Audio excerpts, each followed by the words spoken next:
Hello दोस्तों, नमस्ते, प्रणाम। मैं मंजू सिंह 05 चैनल से बोल रही हूँ और एक गाना गाने छठ माता जी का जा रही हूँ। उसको आप लोग सुनिएगा और कमेंट बताइएगा कैसा लगा मेरा गाना। अगर पसंद आएगा तो शेयर, लाइक, सब्सक्राइब जरूर करिएगा और मेरे गाने को पूरा ज़रूर सुनिएगा।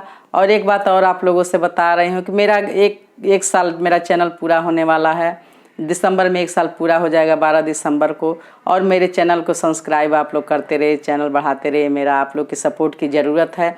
जैसे सबको आप लोग सपोर्ट दे रहे हैं वैसे हमको भी सपोर्ट कीजिए आप लोग से रिक्वेस्ट है, तहे दिल से नमस्कार है। सबको अभिनंदन, सबको बार बार शुभ नमस्कार करती हूँ आप लोगों को।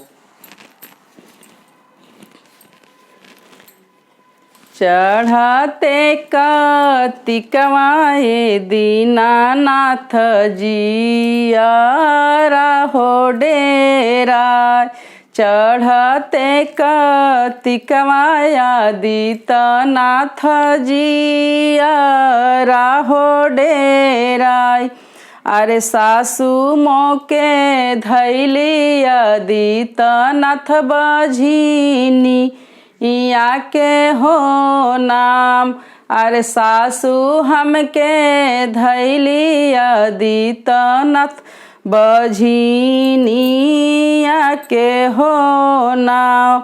चढ़ते कार्तिकवाया दीनानाथ जिया अरा हो डेराय। चढ़ते कार्तिकवाया दीनानाथ जिया राहो डेराय। अरे 5 ही घरवाया दीनानाथ एक ही गो दुआरी। अरे 5 गो घरवाया दीनानाथ एक ही हो दुआर। अलली पतया दीनानाथ हाथावा हो दुखाई। अरे पतया दीनानाथ हाथावा हो दुखाई।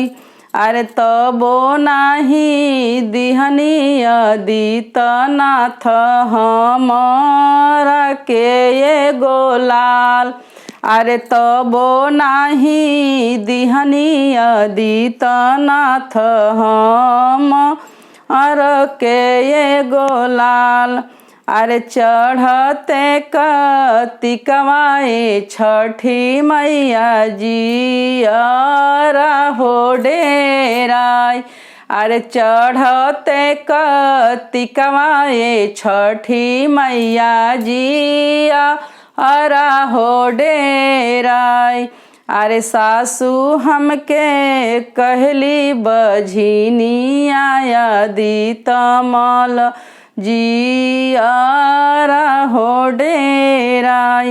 अरे सासू हमके कहे बझिनिया दीतमल जियारा हो डेराय। अरे 5 ही घरवाया दीतमल एक ही हो दुआर।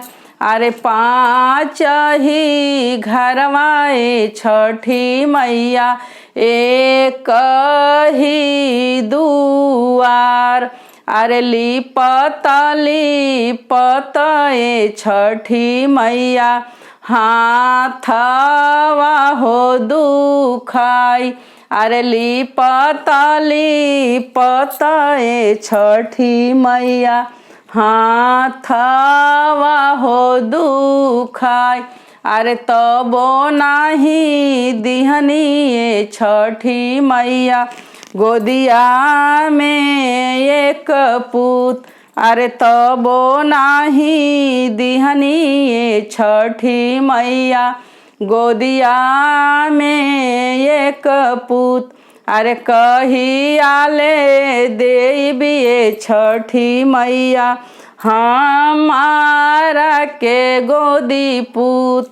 अरे कहियाले देबिए छठी मैया हमारा के एगो पूत।